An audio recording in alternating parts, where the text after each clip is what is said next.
तो आज हम लोग देखने वाले हैं कि कैसे आप एक कंपनी को चॉइस करेंगे मतलब कैसे आपको एक स्टॉक को पिक करना है। पहली बात ज़्यादातर मोस्टली मेरा व्यूअर्स जो है उन लोग अभी-अभी नए स्टॉक मार्केट में एंट्री हुए हैं। तो पहले आप फाइंड करो कि क्या-क्या कंपनी आपके घर में आता है मतलब सपोज़ आपके घर में क्या-क्या खाने का चीज़ आता है, शेविंग करने के चीज़ भी आते हैं, इलेक्ट्रिक इक्विपमेंट्स भी है, तो उसके ऊपर आप थोड़ा-सा ध्यान दो, तो क्या-क्या आपके पास आता है? तो पहले बात तो आपके पास तो एफएमसीजी प्रोडक्ट्स सबसे ज़्यादा आता है घर में, मैं लिख देता हूँ, ठीक है? तो एफएमसीजी में आपके घर में आटा आता है, दाल आता है, चावल आता है, ठीक है? तो ये सब आप नोट करते जाना, ठीक है? फिर आपके पास आता है एफएमईजी सेगमेंट। एफएमईजी सेगमेंट मतलब होता है कि इलेक्ट्रिकल आइटम, वायर केबल, जैसे हम लोग के घर में फिलिप्स का बल्ब आता है, फिर यूज़ होता है हैवेल्स का वायर यूज़ होता है। तो ऐसे-ऐसे करके सोचो कि क्या-क्या आपके घर में आता है, ठीक है? तो आप एक काम करना तो पहले लिस्ट बना लेना, ठीक है? जैसे कि यहाँ पे पहले बना लो कि हम लोग के घर में आटा आता है आशीर्वाद का, ठीक है? फिर आता है आशीर्वाद एक कंपनी हो गया। फिर आता है तुम्हारा तुम विवेल का यूज़ करते हो शैम्पू सपोज़, ठीक है? अ, साबुन साबुन यूज़ करते हो डव का, ठीक? अब उसके बाद फिर आप क्या यूज़ करते हो एवरेस्ट का गरम मसाला। ऐसे-ऐसे करके मतलब कुछ नाम नोट करते जाना, ठीक है? फिर आता है तुम्हारा हैवेल्स का बल्ब हो गया। हुँ, फिर आता है तुम्हारा वायर एंड केबल में हैवेल्स हो गया और फिर जाके मान लो कि पॉलीकैब, पॉलीकैब का वायर, पॉलीकैब का ऐड भी देखा होगा बहुत लोग और एडवर्टाइजमेंट के चलते बहुत लोग कोलगेट देखता है, कोलगेट यूज़ करता है, बहुत लोग कोलगेट यूज़ भी करता है, सिर्फ ऐड देखता नहीं है। तो ये सब चीज़ आप ऐड करते रहना, ठीक है? फिर और क्या देखना है? फिर देखना है कि चारों तरफ और क्या-क्या चल रहा है, जैसे कि बहुत फेमस कंपनी है हम लोगों में, वो है टाटा। अब देखना है जैसे कि टाटा हो गया, रिलायंस हो गया, ये सब बड़े-बड़े कंपनी हैं। अब टाटा के अंदर क्या-क्या चीज़ आता है? टाटा के अंदर आता है तुम्हारा एक होता है हम लोग के घर में आता है टाटा सॉल्ट, जो एफएमसीजी में आता है अगेन। तो टाटा सॉल्ट, फिर देखना टाटा कॉफ़ी हो गया, फिर टाटा का टी आता है। तो ये सब चीज़ देखते रहना, ठीक है? पहली बात। फिर टाटा का और क्या आता है? टाटा स्टील आता है, देखना टाटा के अंदर टाटा स्टील आता है।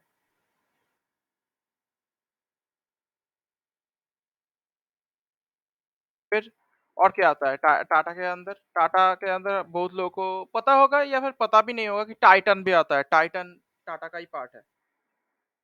तनिष्क जो है ना ज्वेलरी, वो टाटा के अंदर आता है। फिर हम लोग बाहर जाते हैं, बहुत जंक फूड भी खाते हैं, हाँ? हम लोग क्या करते हैं, डोमिनोज़ से पिज़्ज़ा मँगवाते हैं, फिर डोमिनोज़ लिख लो। फिर हम लोग कहाँ जाते हैं, केएफसी आते हैं। फिर हम लोग कहाँ पे जाते हैं, केएफसी, फिर मैकडॉनल्ड्स जाते हैं, मैकडॉनल्ड्स। फिर ये सब होने के बाद फिर जाके हम लोग कुछ चाय-वाय पीते हैं।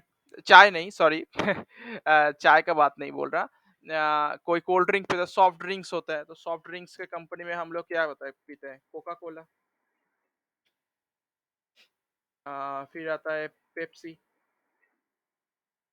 फिर और भी बहुत सारे कंपनीज़ है, ठीक है? जैसे कि मिरिंडा वो सब मैं नहीं लिख रहा हूँ।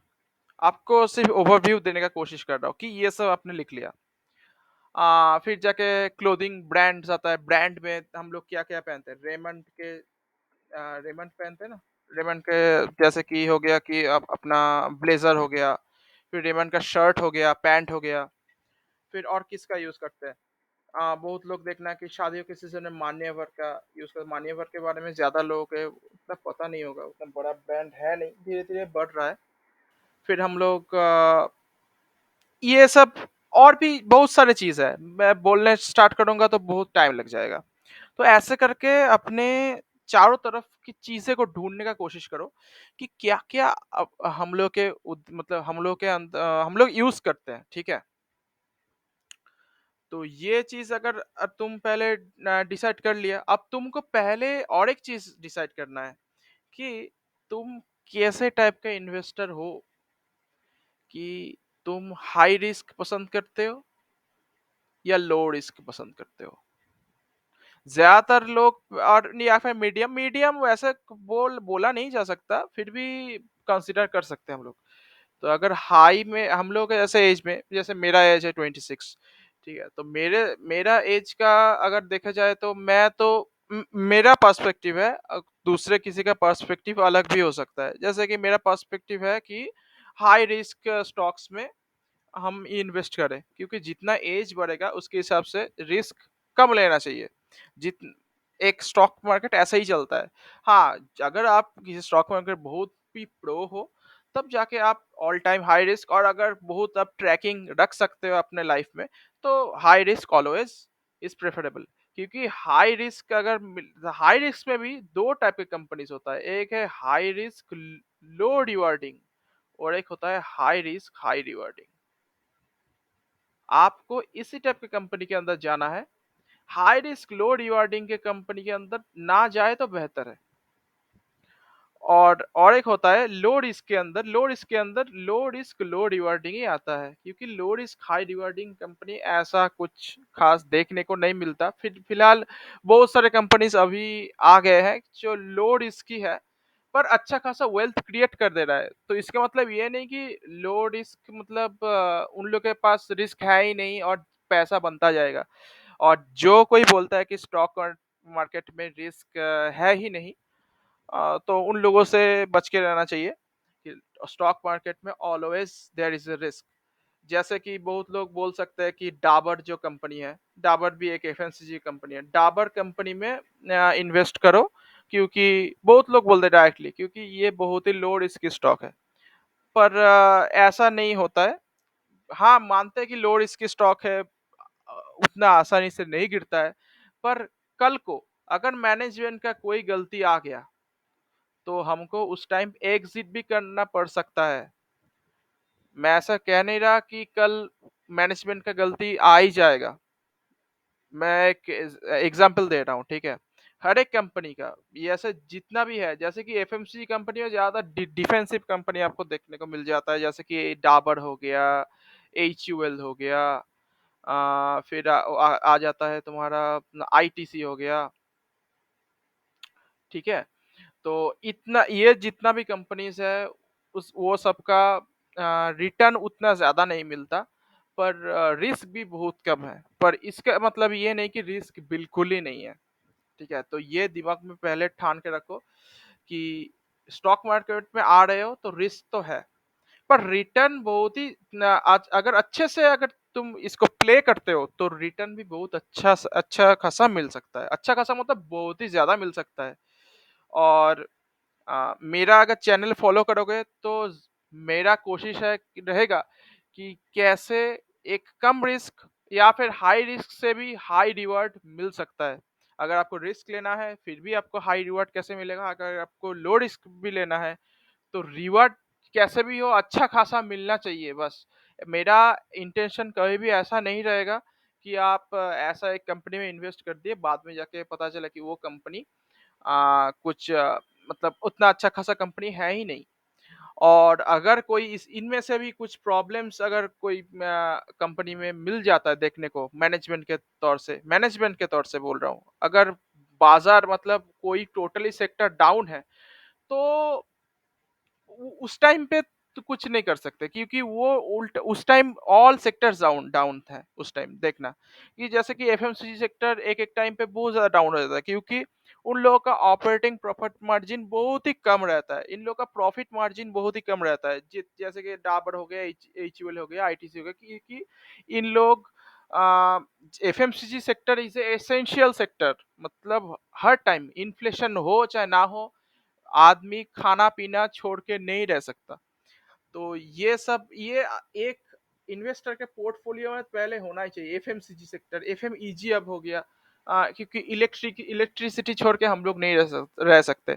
इंटरनेट सेक्टर हो गया, इंटरनेट छोड़ के भी हम लोग धीरे धीरे अब इंटरनेट की तरफ हम लोग का डिपेंडेंसी बढ़ते जा रहा है।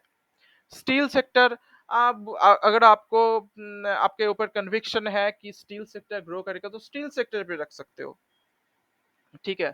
और इसमें से मैं कुछ दो तीन मतलब कंपनीज के बारे में आपको कैसे एक स्टॉक को पिक करना है वो आपको थोड़ा सिखा देता हूँ। कि मान लो कि इतना सारा कंपनीज आपके पास है, आप आपको इस इनमें से कैसे कंपनी को जज करना है, ठीक है। जस्ट एक ओवरव्यू, डिटेल्ड कंपैरिजन या फिर डिटेल्ड कैसे कैसे क्या क्या फैक्टर देखना जरूरी है वो किसी दूसरे वीडियो में होगा, क्योंकि इस वीडियो में अगर मैं सब कुछ बोलने का कोशिश करूंगा तो वीडियो बहुत ज्यादा लंबा हो जाएगा। तो पहली कंपनी है आशीर्वाद। तो आशीर्वाद कंपनी वैसे आपको नेट पे मिल जाएगा पर डायरेक्ट स्टॉक आपको नहीं मिलेगा, ठीक है। तो आपको कैसे फाइंड करना है बोल देते हैं। पहले गूगल में आपको जाना है, ठीक है। तो गूगल पे जाने के बाद आप सर्च मारिए कि आशीर्वाद, आशीर्वाद, यहाँ पे तो आशीर्वाद के हिसाब से आशीर्वाद आटा आ रहा है। तो आशीर्वाद पेरेंट कंपनी, आईटीसी लिमिटेड। तो मेरा बोलने का मकसद यही था कि बहुत सारे कंपनीज का एक पेरेंट कंपनी भी है। जैसे आशीर्वाद का है आईटीसी, विवेल का भी सर्च मारोगे तो आईटीसी ही मिलेगी। जैसे यहाँ पे मैं विवेल को हटा दूं, सॉरी आशीर्वाद को हटा दूं और विवेल को कर दूं Vivel parent company, Vivel parent company भी आईटीसी ही है। तो ऐसे करके आईटीसी के अंदर बहुत सारे कंपनीज मिलेंगे, ठीक है। तो आपको जो पसंद आए उसके ऊपर आप विचार करो, ठीक है। तो ऐसे करके सर्च कर लेना कि कैसे कैसे, जैसे विवेल का पेरेंट कंपनी आईटीसी है। अब आपको क्या करना है, ये जो स्क्रीनर है, ये स्क्रीनर फ्री में एक टूल प्रोवाइड करता है। उसमें आप कोई भी स्टॉक्स का फ्री में एनालिसिस कर सकते हो। ये इस चीज के बारे में कोई नहीं बताएगा, ठीक है। आपको सिर्फ यहाँ पे आईटीसी लिखो, आईटीसी लिमिटेड आ जाएगा। आईटीसी में आने के बाद अब यहाँ पे आपको क्या क्या देखना है। आपको अगर पसंद है, क्या चीज पसंद है, आशीर्वाद आटा आपको मतलब आपके घर में आ रहा है और देख रहे हैं चारों तरफ कि आशीर्वाद आटा का बहुत ज्यादा प्रचार हो रहा है। मतलब बहुत सारा मतलब चारों तरफ उसका एडवर्टाइजमेंट हो रहा है और धीरे धीरे लोग अपने वो आटा को ग्रैब करते जा रहा है, ठीक है। तो तो आपको क्या करना है, तो यहाँ पे अगर यहाँ पे जाओ और यहाँ पे सर्च करो, देखते रहो कि क्या क्या चीज है यहाँ पे, ठीक है। पहले समझने का, पूरा सब कुछ चीज समझने का कोशिश मत करना। देखना कि मार्केट कैप क्या है। 3 लाख करोड़ का है, ठीक है, 3,93,000 करोड़। अब एक चीज मैं थोड़ा थोड़ा करके मैं चीजें बताता हूँ कि मार्केट कैप अगर 10,000 करोड़ के नीचे हुआ या फिर 20,000 करोड़ का नीचे हुआ तो उसको हम लोग स्मॉल कैप बोल सकते हैं। स्मॉल कैप कैटेगरी का कंपनी है, ठीक है। मतलब उतना बड़े कंपनी नहीं है, छोटे कंपनी है। जो कंपनी 20,000 करोड़ के ऊपर है उसको हम लोग mid cap kind of company बोल सकते हैं। तो मिड कैप मतलब कंपनी 20 से लेके 50 के अंदर होता है। 50 या फिर 40 भी मान सकते हो, 40,000 करोड़ के अंदर। और जो 40,000 50,000 करोड़ के ऊपर है वो उनको लार्ज कैप के अंडर बोल दिया जाता है। तो ये तीनों आप चीज मतलब ये चीज आप थोड़ा पहले कंपेयर कर लेना कि ये स्मॉल कैप है, मिड कैप है या लार्ज कैप है, ठीक है। ये देख लिए। फिर आपको देखना है क्लाइंट प्राइस हाई लो, ये तो चीज इजी है। पीई देखना, पीई 24 है। पीई के बारे में कुछ अलग मतलब वीडियो में मैं बताऊँगा। डिविडेंड है कि 3.62%, ये भी क्या चीज़ है मैं अलग वीडियो में बताऊँगा। ये चीज़ बाद में देखना है, ठीक है? आपको पहले क्या देखना है, एक सिंपल सा इन्वेस्टर के लिए क्या देखना है कि प्रॉफिट ग्रोइंग है कि नहीं। यहाँ से भी आप देख सकते हो, मैक्स कर देना, तो मैक्स में मैक्सिमम चार्ट पैटर्न आपको मिल जाएगा।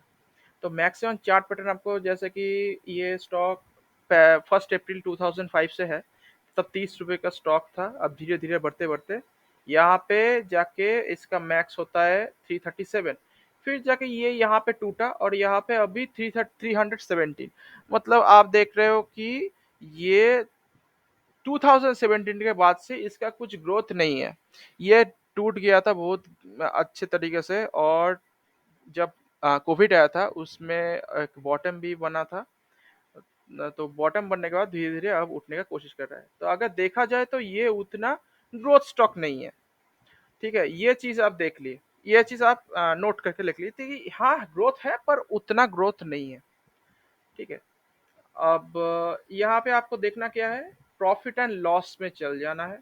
अब प्रॉफिट एंड लॉस का ही जो रिफ्लेक्शन है वो आपको मार्केट शेयर प्राइस में मतलब चार्ट में दिखाई देता है। मैक्सिमम कंपनीज का यही फंडा है।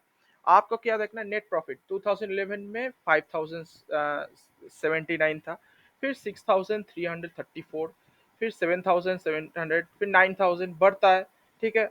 बढ़ते रहता है 9000, फिर देखो कि यहाँ पे थोड़ा घट गया, फिर थोड़ा बढ़ा, फिर 11,000, 12, 15, फिर 13।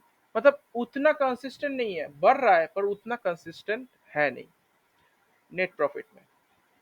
और अगर 10 इयर्स का सीएजीआर फिर चेक करना है, सीएजीआर आपको अगर एक डिसेंट आपको रिटर्न चाहिए तो 22 से 25% का सीएजीआर एवरेज नहीं, बहुत ही अच्छा सीएजीआर माना जाता है। आपको अगर एवरेज सीएजीआर देखना है तो 18 से 20% का सीएजीआर अच्छा सीएजीआर मानता है, पर इनका इसका देखो कि 10 इयर्स का सीएजीआर 6% है। मतलब बहुत कम स्लो ग्रोथ है इसका। 5 इयर्स का सीएजीआर 2%, 3 इयर्स का स्टॉक प्राइस का सीएजीआर देखना, ठीक है? कॉम्पाउंड सेल्स प्रॉफिट ये सब तो देखना चाहिए, पर हम लोग को अल्टीमेट क्या देखना है कि स्टॉक का प्राइस बढ़ रहा है कि नहीं। हम लोगों को जित इतना सारा एनालिसिस करने के बाद भी हम लोग को सिर्फ एक ही चीजों से मतलब है, वो है पैसा। पैसा आ रहा है कि नहीं। अगर आपको पैसा नहीं आ रहा है उससे तो आप उसको रिजेक्ट कर सकते हो। तो जैसे कि मेरा मानना है कि आईटीसी में उतना ग्रोथ अभी भी नहीं है, ठीक है? तो मैं इसको इसीलिए अब उतना ये नहीं रखा हूँ, मतलब उम, अपने वॉच लिस्ट में मैं इसको नहीं रखा हूँ। आप चाहे तो इसमें इन्वेस्ट कर सकते हो, अगर आपको आपको कन्विक्शन है कि हाँ कि यहाँ पे ग्रोथ आ सकता है, तो आप ज़रूर इसमें इन्वेस्ट कर सकते हैं। फिर आपको क्या चीज़ देखना है, अ, शेयर होल्डिंग पैटर्न। अब शेयर होल्डिंग पैटर्न में ये एक एक्सेप्शनल कंपनी है, ऐसे टका बहुत सारे कंपनीज है, ठीक है? कि जैसे एफआईआई, इसमें देखने प्रोमोटर है ही नहीं। तो क्यों नहीं है इसके ऊपर हम लोग बाद में डिस्कस करेंगे। ये एक वेल मैनेज कंपनी है, ठीक है? इसके लिए यहाँ पे प्रोमोटर देखने को नहीं मिलता है। एफआईआई का जैसे 12% है, डीआईआई का 42% और पब्लिक का होल्डिंग 44% है। इसका मतलब ये नहीं कि कंपनी खराब है, कंपनी बहुत ही अच्छी है, पर ये एक एक्सेप्शन है। जैसे कि केमिस्ट्री में हम लोग बहुत सारे चीज रूल्स पढ़ते हैं फिर जाके एक्सेप्शन आ जाता है, वैसे स्टॉक मार्केट का भी बहुत सारे एक्सेप्शंस है।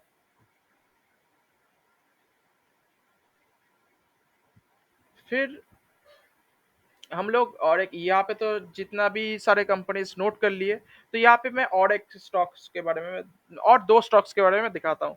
वैसा ही सेम टाइप का, जैसे कि डव का देखोगे तो डव एचयूएल के अंडर आता है, ठीक है? और जैसे कि बहुत सारे शेयर्स अभी भी लिस्टेड नहीं है। अमूल किसी का बहुत सारे पसंदीदा कंपनी है, पर अमूल का कोई शेयर्स नहीं है, ठीक है?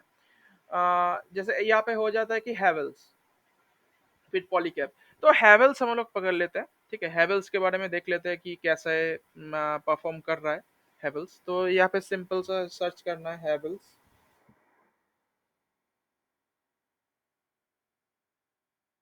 फिर हैवेल्स का देखो 86,778 करोड़। यहाँ पे अभी थोड़ा इजी हो जाएगा क्योंकि 40,000 करोड़ से ज्यादा है, तो मतलब ये लार्ज कैप है। अब स्टॉक पी 72 है, तो इसके बारे में हम लोग बाद में बताएंगे क्या क्या चीज़ है। ROC, ROE, pledge percentage, pledged मतलब हो जाता है कि एक कंपनी कितना गिरवी रखा है, और डेट टू इक्विटी रेशियो अगर 2 से नीचे है तो बहुत अच्छा है। मतलब उनका मतलब डूबने का चांसेस बहुत कम है क्योंकि इसका डेट डेट है ही नहीं। पर एक्सेप्शनल है फाइनेंशियल कंपनीज के ऊपर, तो ये इसके ऊपर ज्यादा डिस्कशन किसी दूसरे वीडियो में होगा। पहले पहले देख लेते हैं कि मैक्सिमम चार्ट पैटर्न। एक साल का देखने से कुछ फर्क नहीं पड़ता क्योंकि एक साल में बहुत सारे अप्स एंड डाउन है, क्योंकि यहाँ पे एक साल में हम लोग को रिटर्न बना ही नहीं, क्योंकि रशिया यूक्रेन के वार के बाद से या फिर उसके पहले से कंटिन्यूसली जो फॉरेन इन्वेस्टर्स है वो बिकवाली करते जा रहे हैं। तो यहाँ पे मैक्स देखना है, तो मैक्स में अगर देखोगे तो ये लगभग 1 अप्रैल से डेटा अवेलेबल है।